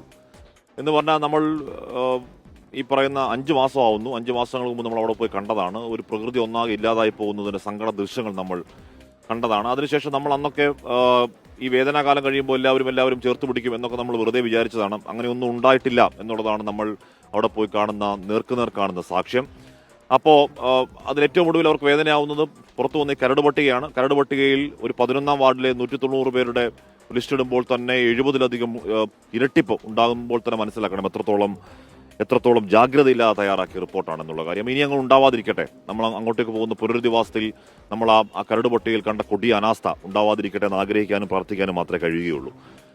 അപ്പോൾ അവിടുത്തുകാർക്ക് ഏത് സഹായം ഏത് വഴിക്ക് കിട്ടിയാലും വലിയ കാര്യമാകുന്നൊരു പ്രത്യേക സമയമാണ്. അതുകൊണ്ട് ആരും അതിൽ മടിച്ചു നിൽക്കേണ്ട, ആരെയും കാത്ത്. കേരള രാഷ്ട്രീയത്തിലെ ചാണക്യൻ എന്ന് വിളിപ്പേരുള്ള ആളാണ് പി കെ കുഞ്ഞാലിക്കുട്ടി. പി കെ കുഞ്ഞാലിക്കുട്ടിയുടെ ജീവിതത്തിൽ അദ്ദേഹം ഒരുപക്ഷെ 9ാം ക്ലാസ്സിൽ പഠനം അവസാനിപ്പിക്കുമായിരുന്ന പി കെ കുഞ്ഞാലിക്കുട്ടിക്ക് ഒരു ടീച്ചറുടെ ഉപദേശമാണ് അദ്ദേഹത്തിന്റെ മുന്നോട്ടുള്ള ജീവിതത്തിൽ വലിയ നിർണായകമായത്. ആ ടീച്ചറിന്റെ പേരെന്താണ്? ജാനകി ടീച്ചർ. അപ്പോൾ ആ വർഷങ്ങൾക്ക് ശേഷം പ്രിയപ്പെട്ട ടീച്ചറുടെ 84ാം ജന്മദിനാഘോഷത്തിന് സ്നേഹ സമ്മാനങ്ങളുമായി പഴയ പ്രിയപ്പെട്ട ശിഷ്യൻ സാക്ഷാൽ കുഞ്ഞാലിക്കുട്ടി എത്തി. ആ വാർത്തയൊന്ന് കാണാം.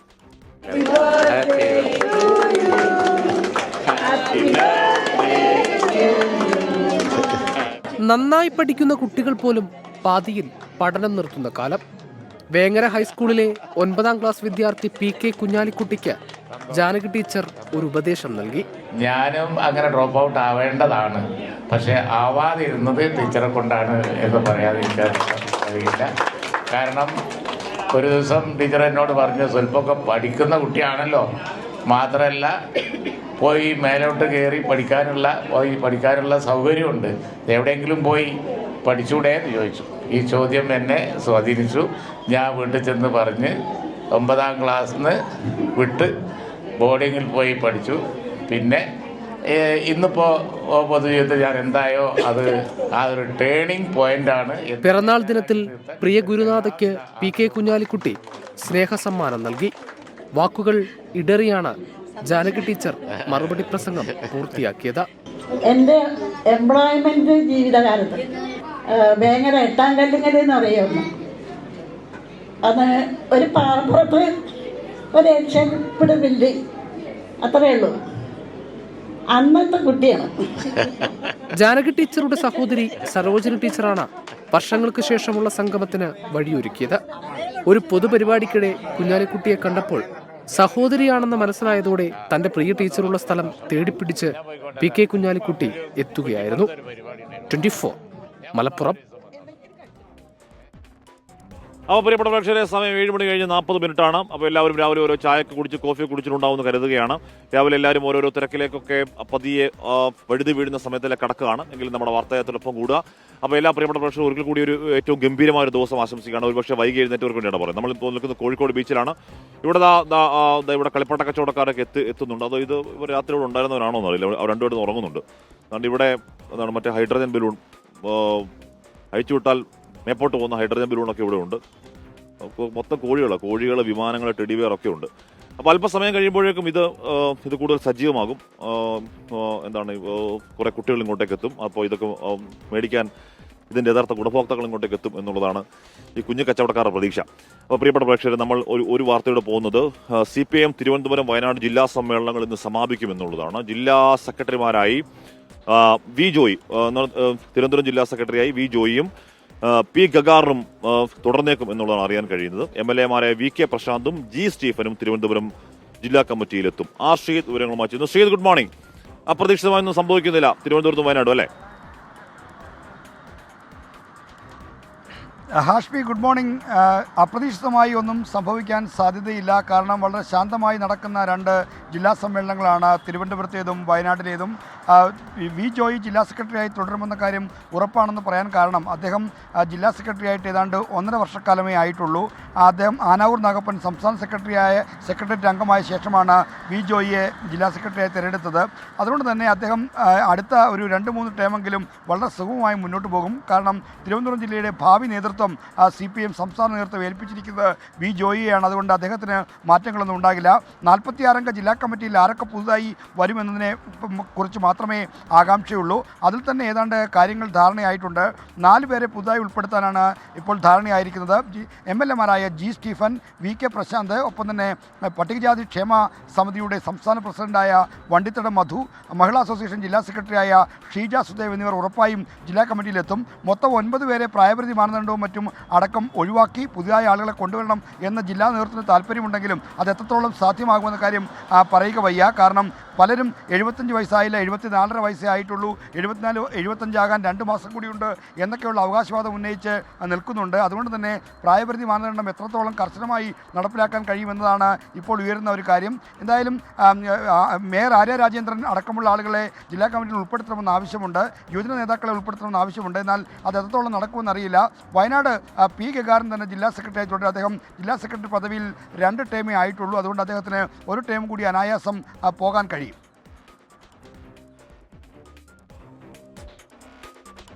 ഓക്കെ, ആ സീത്താണ് വാർത്തകൾ വരുന്നത്. ഇവിടെ കോഴിക്കോട് ബീച്ചിൽ ഒരു മിടുക്കനെ കിട്ടി. അവൻ നടക്കുകയല്ല, മൊത്തത്തിൽ ചക്രത്തിലാണ്. അവൻ ഗംഭീരമായിട്ട് സ്കേറ്ററാണ്, അവൻ എക്സ്പെർട്ട് സ്കേറ്റർ കേട്ടോ. പേരെന്താ? പക്ഷെ നെയിം എത്രയാണ് പഠിക്കുന്നത്? എത്രാം ക്ലാസ്സിലാണ് പഠിക്കുന്നത്? ഏത് സ്കൂളിലാണ് പഠിക്കുന്നത്? ആണല്ലേ? എന്ന് പറഞ്ഞാൽ ഇതിനകത്ത് ഒന്ന് കാണിക്കോ? അത് പോയി കാണിക്കോ? ആ കാണിക്കോ, വിട്ടു കണ്ടുപോയി. അയ്യോ, പുലിയാ ഒരു നിവർത്തിയില്ല. അവൻ ഒറ്റ പോക്കാ പോയി. അവൻ റോക്കറ്റ് വിട്ടൊരു പോക്കങ്ങ് പോയി. അവൻ പോയ പോക്കിൽ അവൻ അങ്ങോ അതാ പോയിട്ട് വളഞ്ഞു വരുന്നുണ്ട്. അവൻ ഒരു മിടുക്കനാണ്. കുറേ സമയമായിട്ട് അവൻ അതിൽ തന്നെ നിൽക്കുകയാണ്. അവൻ അതിൽ തന്നെ സ്റ്റോപ്പ്. ഓ ആയിരുന്നു. വീട് എവിടാ? രാവിലെ ചായ കുടിച്ചോ? രാവിലെ എല്ലാം കഴിച്ചോ? എന്താ കഴിച്ചേ?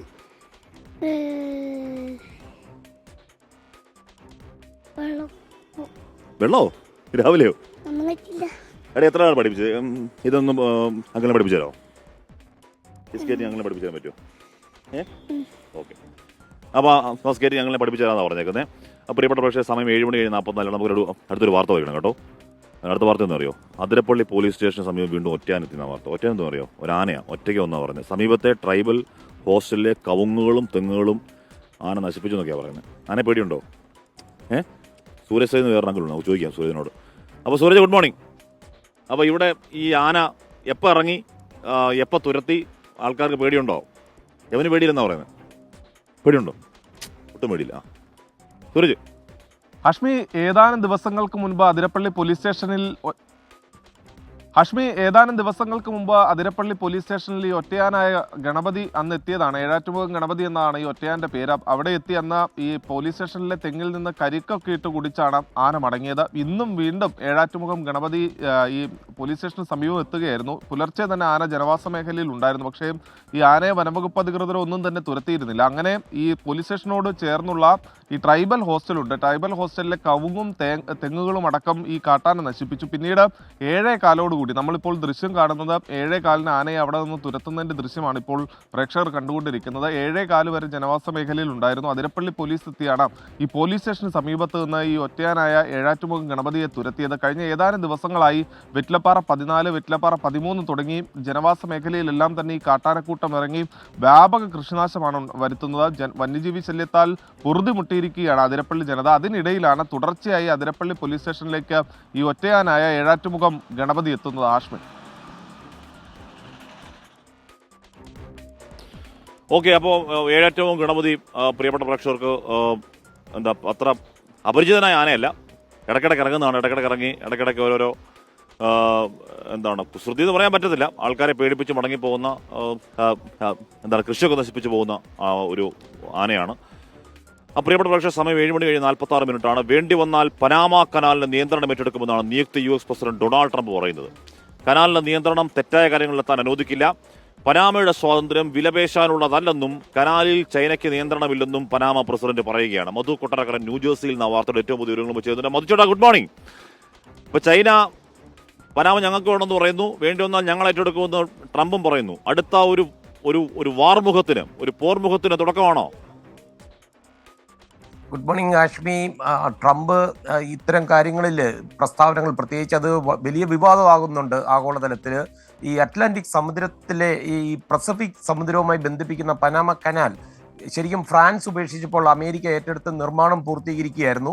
81 കിലോമീറ്റർ നീളമുള്ള ഈ കനാലിന്റെ നിയന്ത്രണം പൂർണ്ണമായും പനാമ ഗവൺമെന്റിന് അമേരിക്ക വിട്ടു നൽകിയത് 1999 ഇതുവഴി കടന്നു പോകുന്ന കപ്പലുകൾക്ക് ഇപ്പോൾ ഉയർന്ന നിരക്ക് പനാമ ഗവൺമെന്റ് ഈടാക്കുന്നുവെന്നാണ് നിയുക്ത പ്രസിഡന്റ് ഡൊണാൾഡ് ട്രംപിന്റെ ആരോപണം. ഈ അരിസോണയിൽ ഇന്ന് തന്റെ അനുയായികളുടെ ഒരു വലിയൊരു യോഗത്തിൽ സംസാരിക്കവേ ഇത് തുടരുകയാണെങ്കിൽ പനാമ കനാലിന്റെ നിയന്ത്രണം അമേരിക്ക തിരിച്ച് ഏറ്റെടുക്കുന്ന കാര്യം പരിഗണിക്കുമെന്നാണ് ട്രംപ് പറഞ്ഞിരിക്കുന്നത്.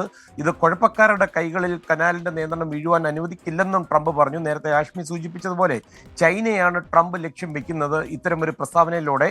എന്നാൽ തങ്ങളുടെ രാജ്യത്തിനെ വിലപേശുവാൻ ആരെയും അനുവദിക്കില്ലെന്നാണ് ഇതിന് മറുപടിയായി പനാമ പ്രസിഡന്റ് ഹൊസെ റോൾ മൊലീനോ ഈ ട്രംപിന് മറുപടി നൽകിയിരിക്കുന്നത്. ചൈനയ്ക്ക് കനാലിന്റെ മേൽ നിയന്ത്രണമില്ലെന്നും കനാലിന്റെ നിരക്ക് വളരെ ന്യായമാണെന്നും ആരുടെയെങ്കിലും ആഗ്രഹത്തിനനുസരിച്ചല്ല ഈ നിരക്കുകളെന്നും മൊലീനോ വ്യക്തമാക്കുകയും ചെയ്തു. ട്രംപ് പറയുന്നത് നിബന്ധനകൾക്ക് വിധേയമായാണ് കനാലിന്റെ കൺട്രോൾ അന്ന് അമേരിക്ക പനാമയ്ക്ക് നൽകിയതെന്നാണ്. ധാർമ്മികവും അതുപോലെ നിയമപരമായിട്ടുമൊക്കെ കനാൽ ഓപ്പറേറ്റ് ചെയ്തില്ലെങ്കിൽ ഈ ദാനം നൽകിയ കനാൽ തിരികെ എടുക്കുമെന്നാണ് ട്രംപ് പറഞ്ഞിരിക്കുന്നത്. ഹാഷ്മി, പിന്നീട് സമൂഹ മാധ്യമത്തിൽ ഇത് സംബന്ധിച്ച് ട്രംപിന്റെ ഒരു പോസ്റ്റിംഗ് വന്നു. ഈ കനാലിന്റെ പടത്തിന്റെ മുകളിൽ അമേരിക്കൻ പതാകയൊക്കെ പുതപ്പിച്ച ഒരു പോസ്റ്റാണ് ചെയ്തിരിക്കുന്നത്. ഒപ്പം എഴുതിയിരിക്കുന്നത് വെൽക്കം ടു യുണൈറ്റഡ് സ്റ്റേറ്റ്സ് എന്നാണ്. Hashmi. Okay, thank you Madhu കൊട്ടറക്കര.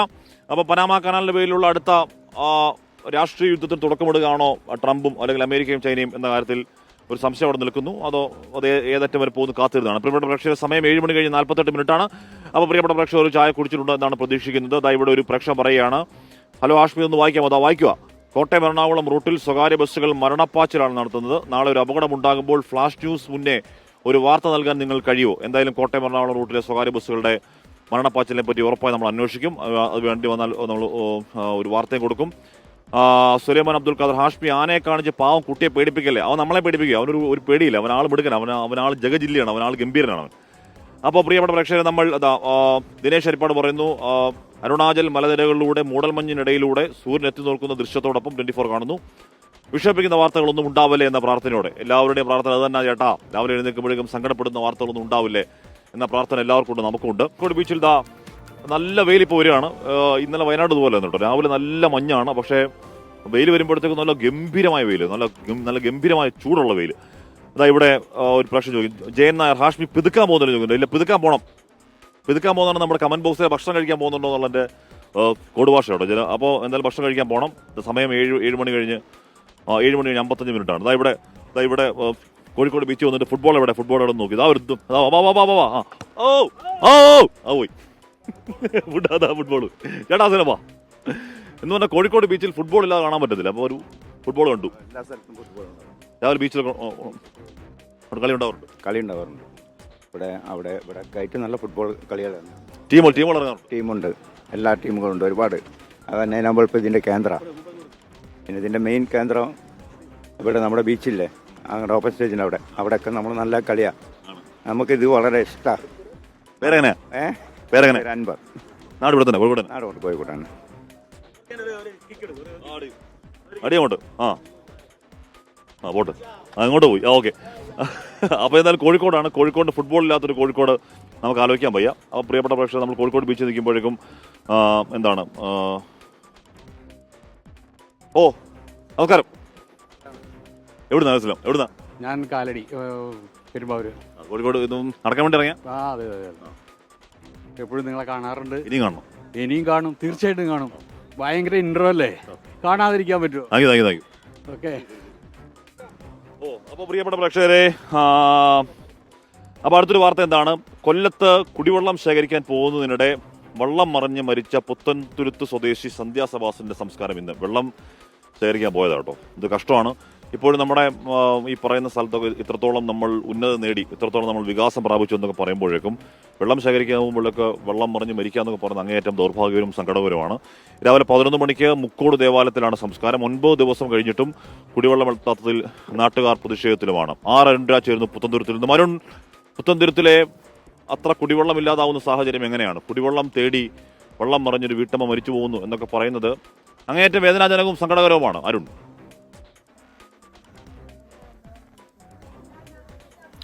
Ashwini good morning. 2025 നമ്മൾ നിൽക്കുന്നത്. അപ്പോഴും കുടിവെള്ളത്തിനായി ഈ തുരുത്തിൽ നിന്ന് പുറത്തേക്ക് പോകേണ്ടി വരുന്ന സാഹചര്യം, 9 ദിവസമായി ഒരു തുരുത്തിൽ വെള്ളമെത്താത്ത സാഹചര്യം, അതൊക്കെ ചർച്ച ചെയ്യേണ്ട വസ്തുത തന്നെയാണ്. ഇന്നലെ രാവിലെയാണ് ഒരു വീട്ടിലേക്ക് വെള്ളം തേടാനായി അമ്മയും മകനും ഈ മത്സ്യബന്ധനത്തിന് ശേഷം സമീപത്തെ പ്ലാന്റിൽ നിന്ന് വെള്ളം ശേഖരിച്ച് മടങ്ങുന്നതിനിടയിൽ വള്ളം മറിയുകയും മരണപ്പെടുകയും ചെയ്യുന്ന ദാരുണമായ സംഭവം ഉണ്ടായത്.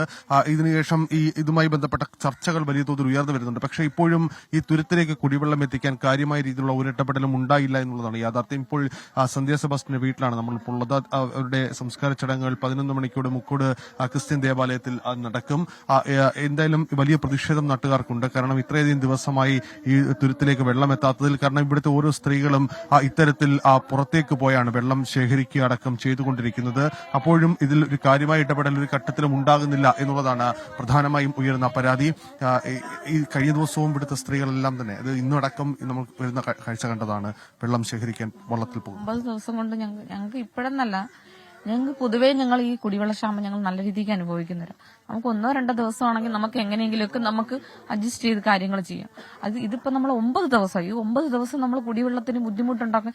എത്രയും ബുദ്ധിമുട്ട് വീട്ടിൽ വന്നത് കൊണ്ടാണ് ഭർത്താവ് ഫിഷിങ്ങിന് പോയ സമയത്ത് വെള്ളം കൊച്ചുവെള്ളത്തിനകത്ത് അവളും മോനും കൂടി വല വെച്ചിട്ട് വന്നിട്ട് ഒട്ടും വെള്ളമില്ലാത്തതിന്റെ പുറത്താണ് ആ സമയത്ത്, അത്രയും വെള്ളവലുവിന്റെ സമയത്ത് നമ്മൾ പോയി. നമുക്കൊരു സഹകരണം ഉണ്ടായിരുന്നെങ്കിൽ, നമുക്ക് സംവിധാനം ഉണ്ടായിരുന്നു നമുക്ക് ഈ ഒരു. പക്ഷെ ഇനിയെങ്കിലും ഏതൊരു സർക്കാരിനാലും ആർക്കാലും ഒരു മനുഷ്യന് ജീവൻ പൊരിഞ്ഞതിന് ശേഷമാണ് ആർക്കാലും ഒരു കണ്ണുറപ്പ് വരുന്നത്. പക്ഷെ ഇനിയെങ്കിലും ഒരു മനുഷ്യന് ഈ ഒരു കുടിവെള്ളത്തിൽ ഒരു മനുഷ്യന് ജീവൻ പൊലിയാനുള്ള സംവിധാനങ്ങൾ ഉണ്ടാവരുത്. നടപടികൾ സർക്കാർ ഇതിന് ചെയ്യണം. ഞങ്ങൾക്ക് തുരുത്തുകാർക്ക് ഇതിന് വെള്ളം കുടിക്ഷാമം ഒരു വലിയ ക്ഷാമമാണ്. നമുക്ക് ക്ഷാമാവും. ഒരു ഗ്ലാസ് വെള്ളം, ഈ കിഡ്നി വന്നിരിക്കുന്ന ഞാൻ ഒരു ഗ്ലാസ് വെള്ളത്തിന് എന്തെന്നാ പാട്, എനിക്ക് സഹിക്കാൻ വയ്യാവും. എനിക്ക് ഈ പ്രാവശ്യം വെള്ളമില്ലാഞ്ഞിട്ട് എനിക്ക് വെള്ളം എടുക്കാൻ പോകാൻ പോലും പറ്റിയില്ലതാണ്.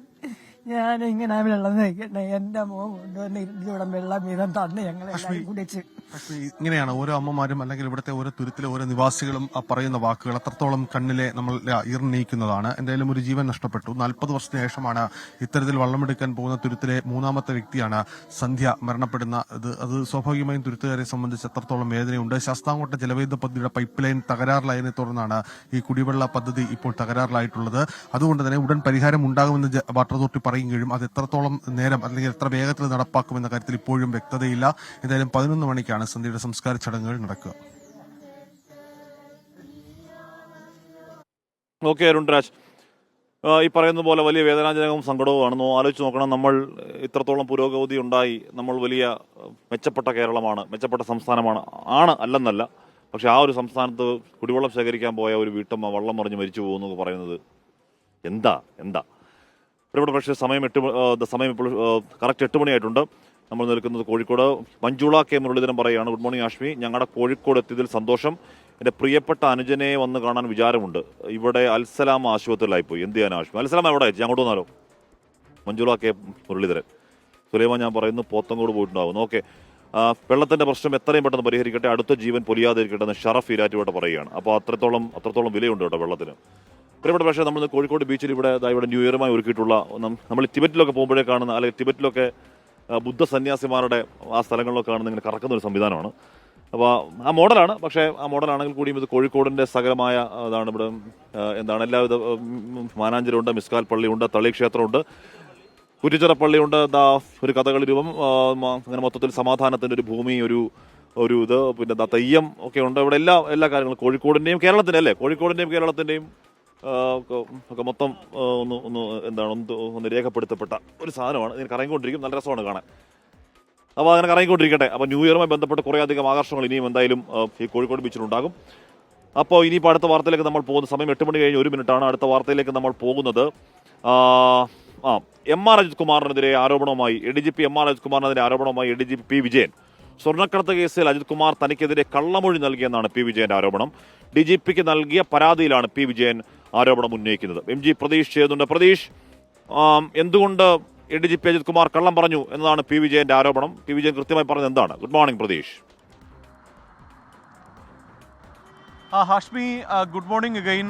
നേരത്തെ PV അൻവർ MLA ഉന്നയിച്ച സ്വർണ്ണക്കടത്ത് ആരോപണങ്ങളുമായി ബന്ധപ്പെട്ടാണ് ഇപ്പോൾ വീണ്ടും ADGP തലത്തിൽ പരസ്പരം ഒരു പഴിചാരൽ ഉണ്ടായിരിക്കുന്നത്. കാരണം ഈ സ്വർണ്ണക്കടത്തുമായി ബന്ധപ്പെട്ട അജിത് കുമാറിനെതിരെ അൻവർ ഉന്നയിച്ച ആരോപണങ്ങൾ സംസ്ഥാന പോലീസ് മേധാവി അന്വേഷിക്കുകയും ഈ അന്വേഷണ റിപ്പോർട്ട് സംസ്ഥാന സർക്കാർ നിയമസഭയിൽ പുറത്തുവിടുകയും ചെയ്തിരുന്നു. ഈ അന്വേഷണ റിപ്പോർട്ടിലായിരുന്നു അന്ന് ഈ അജിത് കുമാറിൻ്റെ ചില വെളിപ്പെടുത്തലുകൾ ഉണ്ടായിരുന്നത്. അജിത് കുമാർ സംസ്ഥാന പോലീസ് മേധാവി നൽകിയ മൊഴിയിൽ നേരത്തെ ADGP P. വിജയൻ തീവ്രവാദ സ്ക്വാഡിന്റെ IG ആയിരിക്കെ സ്വർണ്ണക്കടത്ത് സംഘങ്ങളുമായി ബന്ധമുണ്ട് എന്നതാണ് അജിത് കുമാർ DGPക്ക് നൽകിയ മൊഴി. ഇതിൽ മാത്രമല്ല ഈ മലപ്പുറം SP ആയിരുന്ന സുജിത് ദാസ് തന്നോട് ഇക്കാര്യങ്ങൾ പറഞ്ഞിരുന്നുവെന്നും DGPക്ക് മൊഴിയായി അജിത് കുമാർ നൽകിയിരുന്നു. ഇതിനെതിരെ താൻ നടപടി ഘടിപ്പിച്ചതോടെയാണ് തനിക്കെതിരെ ആരോപണങ്ങളും മറ്റ് പരാതികളും വന്നത് എന്നതായിരുന്നു അജിത് കുമാറിന്റെ മൊഴി. ഈ മൊഴി പൂർണ്ണമായും തള്ളിക്കൊണ്ടാണ് ഇപ്പോൾ ADGP MR Ajith കുമാറിനെതിരെ ADGP P. Vijayan രംഗത്ത് വന്നിരിക്കുന്നത്. അതൊരു പരാതിയായി സംസ്ഥാന പോലീസ് മേധാവിക്ക് തന്നെ കൈമാറിയിരിക്കുന്നു എന്നതാണ്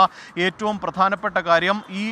ഇതിൽ തനിക്കെതിരെ അജിത് കുമാർ കള്ളമൊഴി നൽകി എന്നതാണ് പ്രധാനമായും P. വിജയന്റെ ആരോപണം. ഇതുമായി ബന്ധപ്പെട്ട അന്വേഷണം നടത്തണമെന്നും അജിത് കുമാറിനെതിരെ നടപടി സ്വീകരിക്കണമെന്നുമാണ് DGPക്ക് നൽകിയ പരാതിയിൽ P. വിജയൻ ചൂണ്ടിക്കാണിക്കുന്ന കാര്യം. ഈ പരാതി നിലവിൽ DGP ആഭ്യന്തര സെക്രട്ടറിക്ക് കൈമാറി എന്നതാണ് നമുക്ക് മനസ്സിലാക്കാൻ കഴിയുന്ന കാര്യം. കാരണം നേരത്തെ ഇതുമായി ബന്ധപ്പെട്ട നിരവധി ആരോപണങ്ങളാണ് ഉയർന്നിരുന്നത്.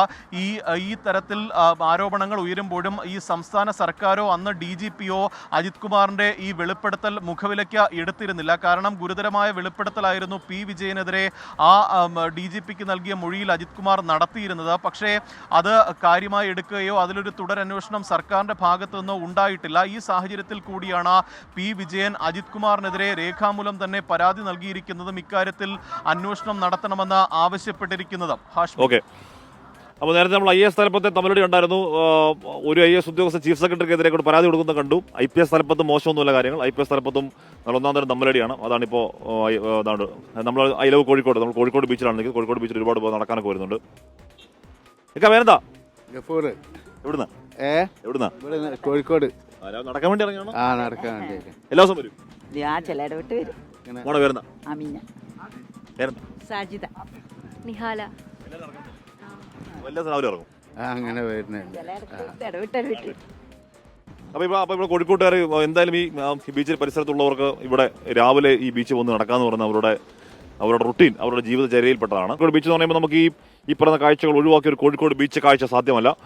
ഇവിടെ ഉപ്പിലിട്ട കൈതച്ചക്കയുണ്ട്, ഉപ്പിലിട്ട പേരയ്ക്ക, ഉപ്പിലിട്ട മാങ്ങ, ഉപ്പിലിട്ട ചക്ക, ഉപ്പിലിട്ട തേങ്ങയില്ല. ചേട്ടാ എന്തൊക്കെയുണ്ട്? ഉപ്പിലിട്ട എന്തൊക്കെയുണ്ട്? രാവിലെ തുടങ്ങും. രാവിലെ തന്നെ നമ്മൾ അത്യാവശ്യമൊക്കെ തുടങ്ങും. എല്ലാം ഉണ്ട്. അത് ഇത് മറ്റേ ഐസ് വരുത്തിക്കുള്ളതാണ്. ഐസാണ് അത്. ഐസ് വരുത്തിക്കുള്ള അതിനുള്ള മിക്സഡ്, സർവത്ത്, നാരങ്ങ സോഡ, പിന്നെ ഓറഞ്ച് സർവത്ത്, മാങ്ങ, നെല്ലിക്ക, പിന്നെ ഉപ്പിലിട്ടത് കക്കിരിയുണ്ട്. നെല്ലിക്കൊക്കെ ഉപ്പിലിട്ട് അധികം അങ്ങ് അലുത്തു പോകാതെ കട്ടി നല്ല പരുവല്ലേ? ഒരു കടി കടിച്ച് നല്ല നല്ല നല്ല ജിമുക്ക് എന്നിരിക്കത്തില്ലേ? നല്ല ജിമുക്ക് എന്ന് പറഞ്ഞാൽ നല്ല സൂപ്പർ ടേസ്റ്റ്. ജിമുക്ക് എന്നിരിക്കത്തില്ലേ? അതേപോലെ സൂപ്പറായിട്ടിരിക്കും. അതെ. അപ്പോൾ അവിടെ നല്ല ഗംഭീര മാങ്ങ ഒക്കെ ഉണ്ട്. അപ്പോൾ ഇത് കഴിയുമ്പോൾ പറഞ്ഞാൽ മേടിച്ച് കഴിക്കണമെന്ന് വിചാരിക്കുകയാണ്. എന്ന് പറഞ്ഞാൽ അതെടുത്ത് കഴിക്കുമ്പോഴത്തേക്ക് ഒരുപാട് ഐസ്, അതായത് ഈ പറഞ്ഞ ഉപ്പുവെള്ളത്തിൽ കിടന്ന് ഒരുപാട് അങ്ങ് അലുത്തു പോകാതെ നല്ല കറക്റ്റ് പരുവാണ്. അങ്ങനെ എടുക്കുമ്പോൾ കടിക്കുമ്പോഴത്തേക്ക് കടി കൊള്ളുന്ന രീതിയിലാണ് മാങ്ങയും ഒക്കെ ഉണ്ടെന്നാണ് പറയുന്നത്. വായി വെള്ളം വരുന്നത്. അപ്പോൾ പ്രിയപ്പെട്ട പ്രേക്ഷകർ, നമ്മൾ മാങ്ങായിൽ നിന്ന് നേരെ നമ്മൾ പാലക്കാട്ടേക്ക് പോകുന്നു. പാലക്കാട് നല്ലേപ്പള്ളി ഗവൺമെന്റ് UP സ്കൂളിലെ ക്രിസ്മസ് ആഘോഷം VHP പ്രവർത്തകർ തടസ്സപ്പെടുത്തിയതിന് പിന്നാലെ സൗഹൃദ കാരൽ സംഘടിപ്പിക്കാനൊരുങ്ങി യുവജന സംഘടനകൾ. DYFIയും യൂത്ത് കോൺഗ്രസും ഇന്ന് സൗഹൃദ കാരൽ സംഘടിപ്പിക്കും. അധ്യാപക സംഘടനയും അതിൽ പ്രതിഷേധിക്കുമെന്ന് പറഞ്ഞു. നേരത്തെ ഈ മാങ്ങ എന്നൊക്കെ പറഞ്ഞ് വായി വെള്ളം വന്നിട്ട് വാർത്ത വായിക്കാൻ പറ്റാത്ത അവസ്ഥ പ്രിയപ്പെട്ട പ്രേക്ഷകരെ സംഭവിക്കുന്നുണ്ട്.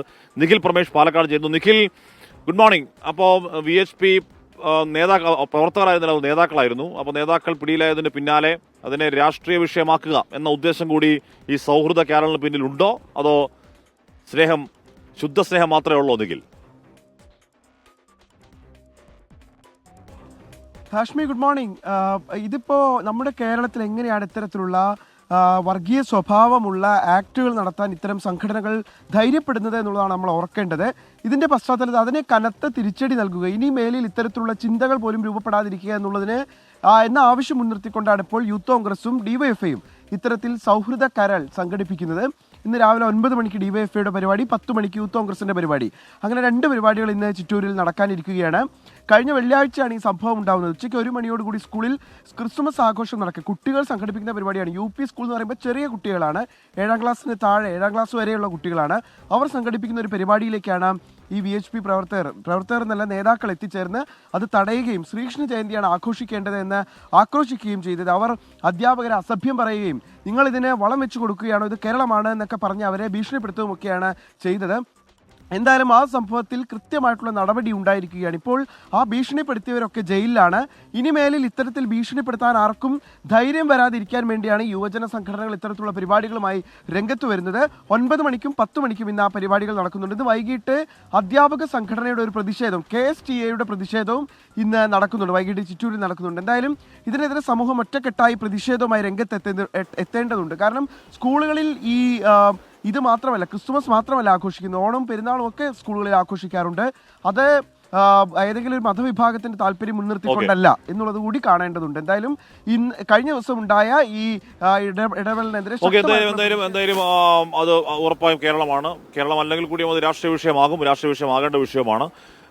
VHPയുടെ നേതാക്കളാണ്, പ്രവർത്തകർ എന്നുള്ള ജില്ലാ സെക്രട്ടറിയോ ജില്ലാ പ്രസിഡന്റോ ബജറംഗ് ദളിന്റെ ജില്ലാ സംയോജകൻ പിന്നെ നേതാക്കളൊക്കെയാണ് അവിടെ പോയി ആ ക്രിസ്മസ് ആഘോഷം അലങ്കോലമാക്കിയത്. അതിനെതിരെ യൂത്ത് കോൺഗ്രസിന്റെയും ഡിവൈഎഫ്ഐയുടെയും സൗഹൃദ കാരൽ അവിടെ നടക്കുകയാണ്. ഇത് കേരളമാണ്. നമ്മൾ എത്രയോ നാളായി ഓണം ക്രിസ്മസ് ഒക്കെ നമ്മൾ ആഘോഷിച്ചു വരുന്നത്. അതിനകത്ത് ഏതെങ്കിലും മതമോ ഏതെങ്കിലും ജാതിയോ മറ്റെന്തെങ്കിലും നോക്കിയിട്ടാണോ? സന്തോഷമാണ് നമുക്ക് എല്ലാവർക്കും. ആ സന്തോഷത്തിലേക്ക് കൽമഷം കലർത്തുന്ന ആരെയും അനുവദിച്ചുകൂടാ, അത് നമുക്ക് നിർബന്ധമാണ്. പ്രിയപ്പെട്ട പ്രേക്ഷകരെ, സമയം 8 മണി കഴിഞ്ഞ് 14 മിനിറ്റാണ്. നമ്മൾ കടൽ തീരത്ത് തുടങ്ങി നടക്കുകയായിരുന്നു.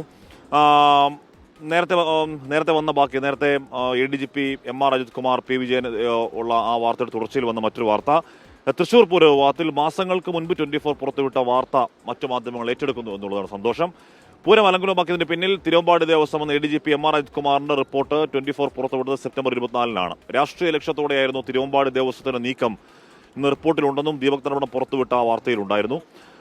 അപ്പോൾ ദീപക് വീണ്ടും ചേരുന്നു. മാസങ്ങൾക്കിപ്പുറം മറ്റു മാധ്യമങ്ങൾ ആ വാർത്ത ഏറ്റെടുക്കുന്നു. സന്തോഷം അല്ലേ? അതെ, സന്തോഷം തന്നെയാണ്. കാരണം നമ്മളെ ഒരു ബ്രേക്ക് മാസങ്ങൾ കഴിഞ്ഞ് മറ്റു ചാനലുകളെല്ലാം തന്നെ ഏറ്റെടുക്കുന്ന ഒരു സാഹചര്യത്തിൽ വലിയ സന്തോഷമാണ്. ഇതിൽ ഏറ്റവും പ്രധാനപ്പെട്ട കാര്യം ഈ പൂരം കലക്കലുമായി ബന്ധപ്പെട്ട് ADGP MR അജിത് കുമാർ നൽകിയ റിപ്പോർട്ടാണ് ഇപ്പോൾ എല്ലാ മാധ്യമങ്ങളും ഏറ്റെടുത്തത്. ആ വാർത്തയിൽ ഏറ്റവും പ്രധാനപ്പെട്ട കാര്യം പൂരം ആസൂത്രിതമായി രാഷ്ട്രീയ ലാഭത്തിന് വേണ്ടി കലക്കി എന്നുള്ളതാണ് റിപ്പോർട്ട്. അതായത് തിരുവമ്പാടി ദേവസ്വത്തിലെ സെക്രട്ടറി ഗിരീഷ് കുമാർ ഉൾപ്പെടെയുള്ളവരുടെ പേര് അതിൽ റിപ്പോർട്ടിലുണ്ട് എന്നുള്ളത് അന്ന് 24 ബ്രേക്ക് ചെയ്തു. ഇത് ആഷ്മി ഓർക്കുന്നുണ്ടാവും, പ്രൈം ടൈം വിത്ത് SKNലായിരുന്നു 24ന്റെ ബ്രേക്ക്. അതാണിപ്പോൾ മാസങ്ങൾക്ക് ശേഷം മനോരമ പത്രം ഉൾപ്പെടെ എല്ലാ മാധ്യമങ്ങളും ഏറ്റെടുക്കുന്ന സാഹചര്യത്തിലേക്ക് എത്തിയത്. ഏതായാലും പൂരം കലക്കാൻ ആസൂത്രിതമായൊരു ഗൂഢാലോചന നടന്നു. അതിൽ തിരുവമ്പാടി ദേവസ്വത്തിന് കൃത്യമായ പങ്കുണ്ട്. മാത്രവുമല്ല, ഈ പ്രശ്നങ്ങൾ പരിഹരിക്കപ്പെട്ടാലും പൂരം നിർത്തിവെച്ച് പ്രതിഷേധിക്കുക, ഒരു സാഹചര്യം, ഒരു അലങ്കോലപ്പെടുത്തുന്ന പൂരം നിർത്തിവെക്കുന്ന സാഹചര്യം ഉണ്ടാക്കുക എന്നുള്ളതായിരുന്നു ലക്ഷ്യം. അതായിരുന്നു അന്ന് 24 റിപ്പോർട്ട് ചെയ്തത്. മാത്രവുമല്ല, അതിൽ MR അജിത് കുമാറിൻ്റെ നിർദ്ദേശം ഈ ഗൂഢാലോചന കണ്ടെത്താൻ പ്രത്യേക അന്വേഷണം വേണം എന്നുള്ളതാണ്. സർക്കാർ അതിൽ ADGP ക്രൈംബ്രാഞ്ചിനെ കൊണ്ട് പ്രത്യേക അന്വേഷണം പ്രഖ്യാപിച്ചു. അതിൽ FIR ഇട്ട് അന്വേഷണം ഇപ്പോൾ നടക്കുകയുമാണ്. 24 ആദ്യം ആധികാരികം എന്ന് പറയുന്നത് അക്ഷരാർത്ഥത്തിൽ ഈ വാർത്തയോടെ ശരിയാവുകയാണ്. ആഷ്മി അപ്പൊ ദീപകിന്റെ മാധ്യമ പ്രവർത്തന വാർത്താ വഴിയിലെ ഒരു പൊട്ടുകൾ കൂടിയല്ലേ? ഓക്കെ. അപ്പോൾ പ്രിയപ്പെട്ട പ്രേക്ഷകരെ, നമുക്കിനി ആർക്കെങ്കിലും സംശയം ഉണ്ടെങ്കിൽ ഈ പറയുന്ന ദീപക് ധർമ്മടം പറഞ്ഞൊക്കെ തള്ളാണോ എന്നൊരു ആർക്കെങ്കിലും സംശയം ഉണ്ടെങ്കിൽ നമ്മൾ അന്ന് ഈ പറഞ്ഞ ഡേറ്റിൽ അന്ന് കാണിച്ച പഴയ വാർത്ത ഒന്നുകൂടി കാണാം. തൃശൂർ പൂരം അട്ടിമറി ആസൂത്രിതമെന്ന് ADGP MR അജിത് കുമാറിന്റെ റിപ്പോർട്ട് വന്നു. തിരുവമ്പാടി സെക്രട്ടറി ഗിരീഷ് കുമാർ പൂരം നിർത്തിവെച്ച് തടസ്സമുണ്ടാക്കിയെന്നും റിപ്പോർട്ടിൽ പരാമർശം. പൂരം നടത്തണമെന്ന നിലപാടായിരുന്നു പാറമേക്കാവ് ദേവസ്വം റിപ്പോർട്ടിൽ പറയുന്നുണ്ട്. വനം വകുപ്പിന് എതിരെയും റിപ്പോർട്ടിൽ ചില പരാമർശങ്ങളുണ്ട്. ADGPയുടെ അന്വേഷണ റിപ്പോർട്ട് സർക്കാർ ഹൈക്കോടതിയിൽ സമർപ്പിക്കും. ദീപക് ധർമ്മടം കോഴിക്കോട് നിന്ന് വിവരങ്ങളുമായി നമുക്കൊപ്പം ചേരുകയാണ്. ദീപക്, പറയൂ. Very good evening SKN. ഏറ്റവും പ്രധാനപ്പെട്ട കാര്യം ADGP MR അജിത് കുമാർ സമർപ്പിച്ച DGP സർക്കാരിന് കൈമാറിയ പൂരം അന്വേഷണ റിപ്പോർട്ട്. ആ റിപ്പോർട്ട് സർക്കാർ AGക്ക് അയച്ചു എന്നതാണ് ഏറ്റവും പുതിയ നിർണായകമായ വാർത്ത. അതായത് ഹൈക്കോടതിയിലെ ദേവസ്വം ബെഞ്ചിലേക്ക് സർക്കാർ ഇത് സമർപ്പിക്കാൻ പോകുന്നു. അതിന്റെ മുന്നോടിയായി സർക്കാർ ഇത് AGക്ക് കൈമാറിയിരിക്കുന്നു എന്നുള്ളതാണ്. AG ചിലപ്പോൾ എത്രയും വേഗം തന്നെ അത് ഹൈക്കോടതിയിൽ സമർപ്പിച്ചേക്കും എന്നുള്ളതാണ് ഏറ്റവും പുതിയ ഈ പൂരം അന്വേഷണവുമായി ബന്ധപ്പെട്ട ഏറ്റവും പുതിയ വാർത്ത, പുതിയ ബ്രേക്കിംഗ്. ഈ ഘട്ടത്തിൽ SKN പ്രൈം ഷോയിലാണ് ഇത് ബ്രേക്ക് ചെയ്യുന്നത്. മറ്റൊരു പ്രധാനപ്പെട്ട കാര്യം, ഇതുമായി ബന്ധപ്പെട്ട് നിർണായകമായ ചില കണ്ടെത്തലുകൾ റിപ്പോർട്ടിൽ ഉണ്ട് എന്നുള്ളതാണ്. ഈ അന്വേഷണ റിപ്പോർട്ടിൽ സ്ഥാപിത താൽപര്യങ്ങൾക്ക് വേണ്ടി തിരുവമ്പാടിയിലെ ചിലർ പൂരം അട്ടിമറിച്ചു. ഇത് റിപ്പോർട്ടിലെ തന്നെ വാചകമാണ്. സ്ഥാപിത താൽപര്യങ്ങൾക്ക് വേണ്ടി തിരുവമ്പാടിയിലെ ചിലർ. അപ്പോൾ ഓക്കെ, അപ്പോൾ പ്രിയപ്പെട്ട പ്രേക്ഷകരെ, വെൽക്കം ബാക്ക്. സമയം 8 മണി കഴിഞ്ഞ് 17 മിനിറ്റാണ്. അതാ വലിയ തിരകൾ വരുന്നു. വസ്തുകുമാരിക്ക് പറയാണ്, വലിയ തിരകൾ വരട്ടെ, വലിയ തിരകൾ വരട്ടെ. ഒരുപാട് തിരകളാവാതിരുന്നാൽ മതി.